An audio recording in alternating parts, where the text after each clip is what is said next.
Coming up on this week's edition of the Sports Desk, the Friday lights are shining bright here in Torrance, and that's because high school football season is finally here. The Bishop Montgomery Knights open the 2017 campaign at home against Linwood, and we'll have a full report. The El Camino College men's and women's soccer teams are back in action. We'll tell you how they fared against Orange Coast. Plus, we'll preview the Bishop Montgomery girls volleyball team. And we'll take a trip to the Y so we can get some exercise. Get ready, Torrance. Sports Desk begins right now.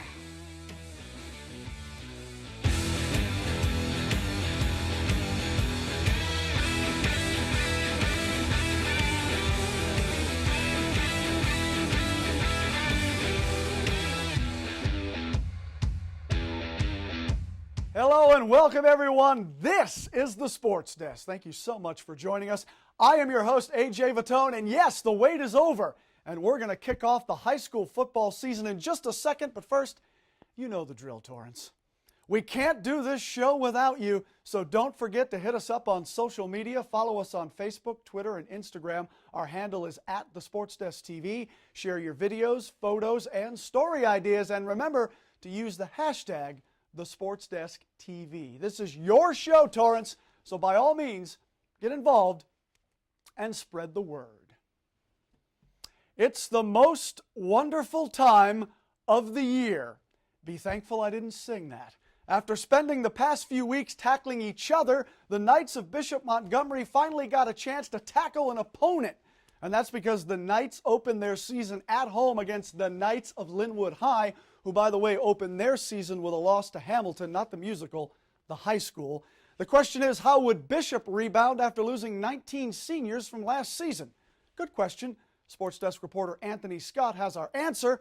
Anthony was there for the season opener, and he files this report. Friday night lights are back here in Southern California.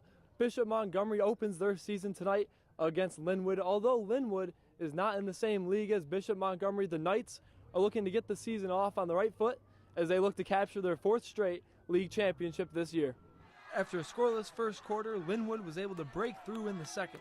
Dejan Outland takes this handoff up the middle and is stopped at the 1-yard line for Linwood. Daquan Lindsay put on the finishing touches to the drive with this 1-yard touchdown run, and Linwood was up 13-0. Early in the third quarter, it was more of Linwood as running back Jelani Hinton gets in the open field and is gone. He takes it all the way to the house to extend the Linwood lead to 21-0. Linwood's offense would pile on 2 more touchdowns to go ahead of Bishop 34-0 early in the fourth quarter.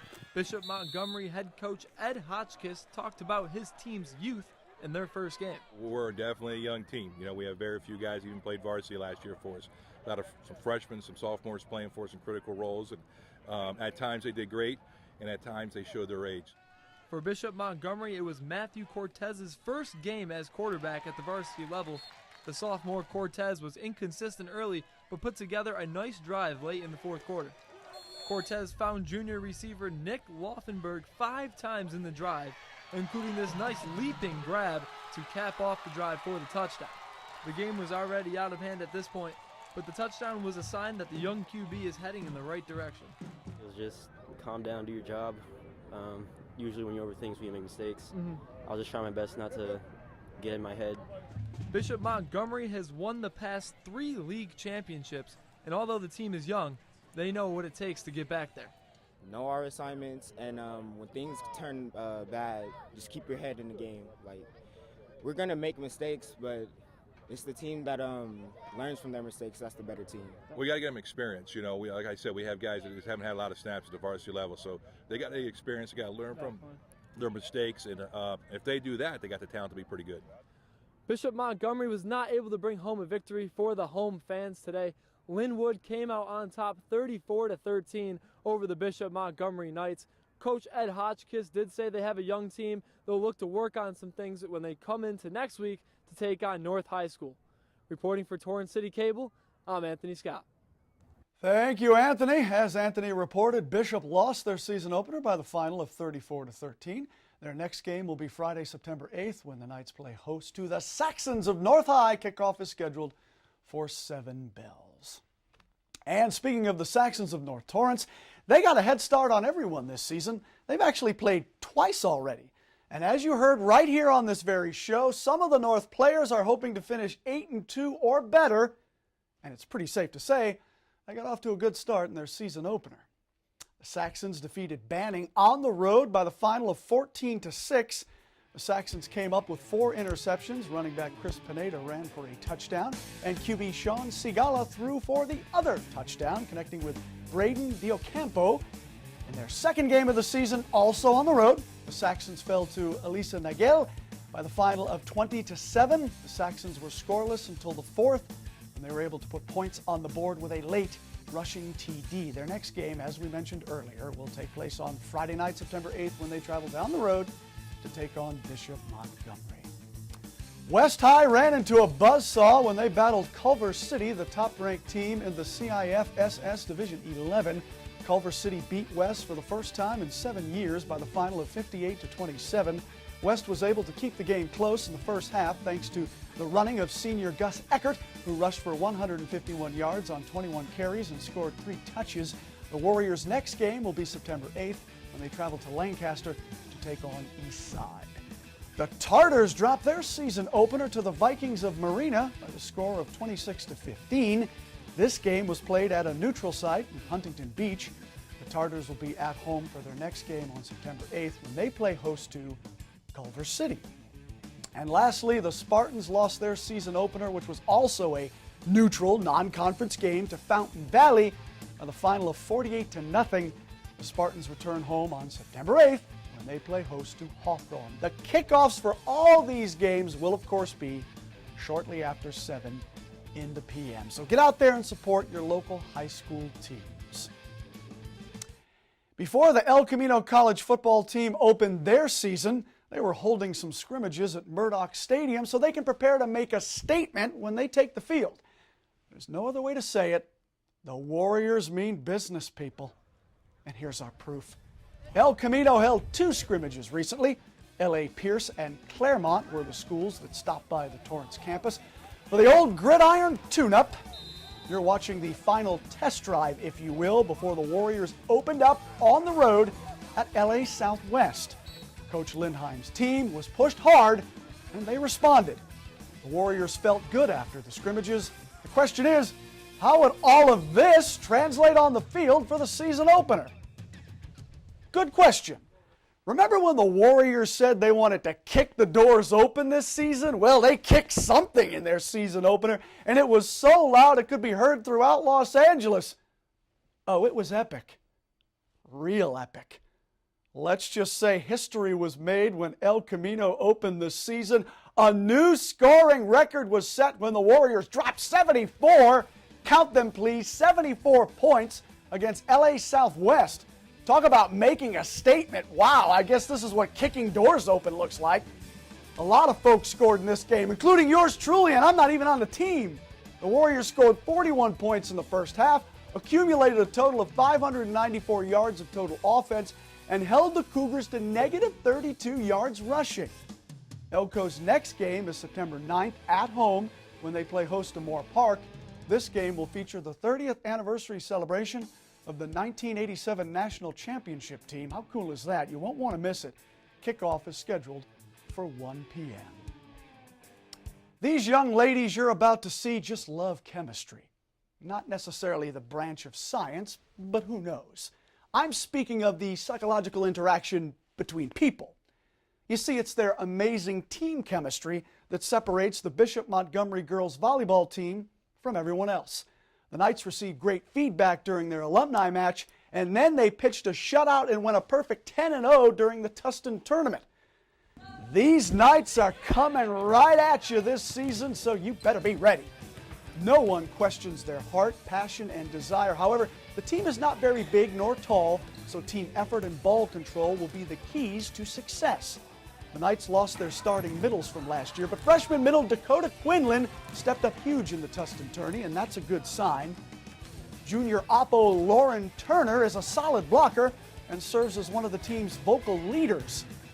Now, senior outside hitters like Caitlin Foley, right here, and Carolyn Vimoso are returning, and they led the team in aces and kills recently. Head coach Keegan Felix, now in her 5th season, likes what she sees. They're just a bunch of girls that just love the game, and they compete every day in practice. They compete on the court. There are balls that I thought were for sure down that they were still making moves for and then coming up with the play, which is really exciting to see, especially in the beginning of the season. Their team chemistry is already is solid, and so hopefully we'll just continue to build on that. From all my years playing in Bishop Montgomery, I've never felt like how great the chemistry is with our team. We just click, and it really showed in this tournament. We won all the games, all the sets, all the matches just based on our chemistry and how we work with each other. This year seems like it's going to be a lot of fun because our team really connects, and I don't know, it's a really good group of girls, and I feel like we're going to go pretty far with our chemistry this year. Every time I get on the court, I'm a little nervous to like go in front of everyone in the crowd, but every time like we get out there, I'm like, you got it, Dakota, you could do it, and it just makes me have a lot of confidence into what I'm about to perform. I'm really looking forward to this team this year because of our chemistry, because everyone's here working hard. Everyone brings a role, and it doesn't matter who steps on that court. You know they're going to give 100%. We have full trust in each other, and I think that'll take us pretty far this year. I think it's going to be a great season. I mean, just from what I saw last weekend with the girls and their effort and their drive to do well and come together every play, it was really exciting. It gave me chills, and I was really proud of them. 1, 2, 3, Knights! The Knights won the Tustin tourney recently. Bishop defeated Sonora, Catella, and Valencia in the round-robin format, and then pitched 2 straight 2-0 shutouts against Fullerton and Saugus in the playoffs. The Knights are now 3-0 overall, and they'll return to action on September 7th when they host Redondo Union in a non-league contest. The action begins, by the way, at 6:30. Now, the Saxons opened their season with a loss to Valley Christian at the Moulton Classic, which took place at Paramount High School. North will play next on September 8th when they travel to King Drew High School. The action gets underway there at 5:30 p.m. Now, West High is now 2-4 on the season. They beat La Cañada 3-2, lost to Huntington Beach in 3 straight. Then they beat Millican 3-1. After that, West lost 3-1 to Canyon. Then they lost 3-0 to Palos Verdes and Cypress. West will play again on September 5th when they travel to Sarah High. Action begins at 6 bells. The Spartans are now 1-3 on the season. They opened up with a 3-0 win over Alta Loma. Then they followed that up with a tough 3-2 loss at Gabrielino. After that, South lost its last 2 matches to La Cañada and Palos Verdes in 3 straight sets. The Spartans return on September 19th when they travel to Lusinger High School. Action begins at 3 p.m. The Tartars, by the way, are 3-1 on the season, at least from the games that have been officially reported thus far. Torrance opened the season with a 3-2 loss to Los Alamitos. The Tartars went on to beat Villa Park 3-1. Then they won 3-0 against Downey and did the very same to Gabrielino. The Tartars' next match will be September 13th when they play host to Peninsula at Torrance High. Action begins at 3:15. Okay, college volleyball now. The El Camino women's team hasn't lost yet. The Lady Warriors are killing it this season in more ways than one. And right now they're boasting a perfect 4-0 record. They opened up with a 3-set win over Orange Coast College. Then they fought back to a 5-set thriller over Santa Monica.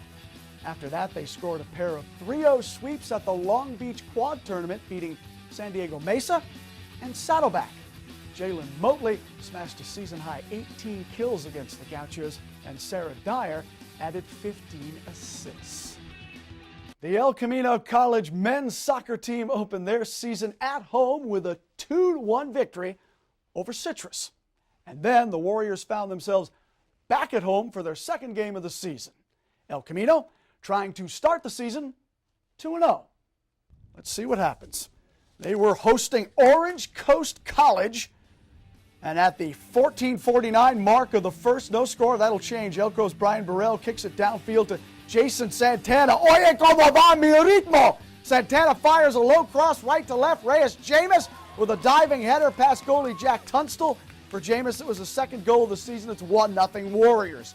Orange Coast tries to answer right back, but check out Elko's Cesar Amezcua with a 6th save. Get that junk out of here. Amezcua finishes with 5 saves on the day. Things would stay 1-0 until the 27th minute, and that's where Victor Gamarino gets past Brian Burrell and feeds it nicely to Nicholas Cardenas right there, who boots it past Amezcua. That tied the score at 1. Despite playing a man down for the final 50 minutes, the Warriors outshot the Pirates 11-5 in the second half. Of course, they ended up with a 1-1 draw. So both teams had their chances to break the tie in the second half, but it just wasn't meant to be. The Warriors traveled to Santa Monica, or did travel to Santa Monica, where they fell by the final of 5-1. The Warriors are now 1-1-1 on the season. The Elko women's soccer team finished last season with an 11-6-4 record. They were also 4-2-2 in conference play, recording 2 shutouts. This season, the Warriors want to build on that, and the first step took place recently when they entertained Orange Coast in their season opener. SportsDesk reporter Veronica Kobos was there for Elko's first game of the season, and she files this report. I'm here at El Camino for the women's soccer team's season opener against Orange Coast College. Come join me on the field for what should be a very competitive game. During the first half, both teams came out looking strong and motivated while keeping the score at 0-0. Coach Jessica Youngdale took this as a learning opportunity for the girls and saw the positive outlook towards the rest of the game and the season. The first one's always the hardest to kind of, get out and get playing. So, we knew there was going to be a lot of rust. Obviously, we were kind of overwhelmed after the first 5, just excitement, nerves, and everything. After a nail-biting first half, it didn't take long for Orange Coast to snag their first goal. But with the inspiring words from Coach Youngdale, the team knew exactly what they had to do. Our coach told us to just push through, even though, we're down by 1 or down by 10. We just got to push it through and hope for the best. And that's exactly what they did. Sophomore Shondell Buena came through for the Warriors in the 90th minute to score the game-tying goal and save the Warriors from starting the season off with an L. We have a great team this season. I think we did really well today. I can't be more happy to be here with my players. Just like I promised, that game was definitely a show that kept everybody on the edge of their seats. For the Sports Desk, I'm Veronica Kobos. Thank you, Veronica. As Veronica mentioned in her story, the teams battled to a 1-1 tie. The Lady Warriors then traveled to Santa Monica, where they lost 4-0. All right, we got to take a timeout here on the Sports Desk, but don't you dare move a muscle. Stay right there because there's plenty more to come. We're going to check in with the Adult Basketball League at the D. Hardison Sports Center. These cats have crazy skills. And then it's off to the YMCA to take a dip in the pool for some water aerobics. Plus, you'll hear about this really cool physical therapy class for seniors. All that and more right after this.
Humans have been gathering around fires, sharing stories for centuries.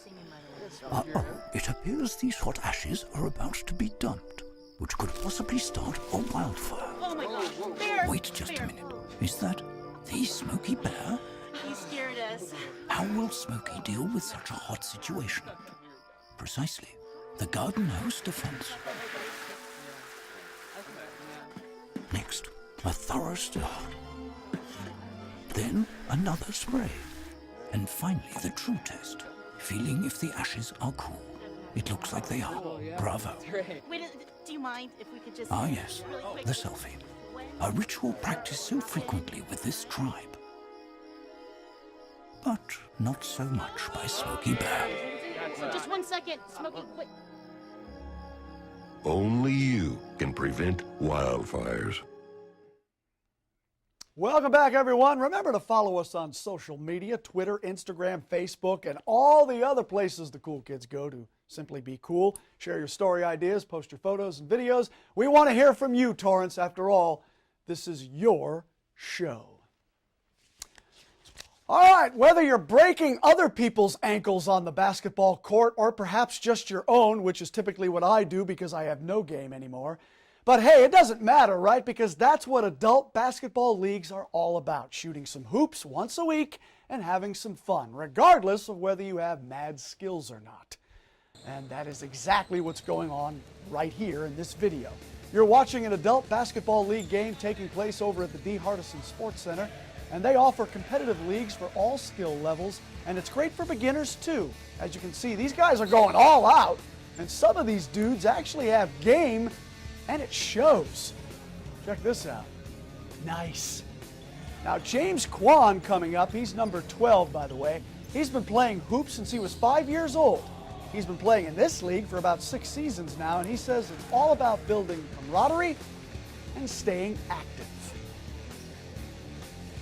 I'm 25. All of us are about there, and we're all starting to get our jobs, and it's no longer just you're doing this in school and that's it. You know, you got to do your job, and then you got to stay active on the side. You have to actively, consciously do it.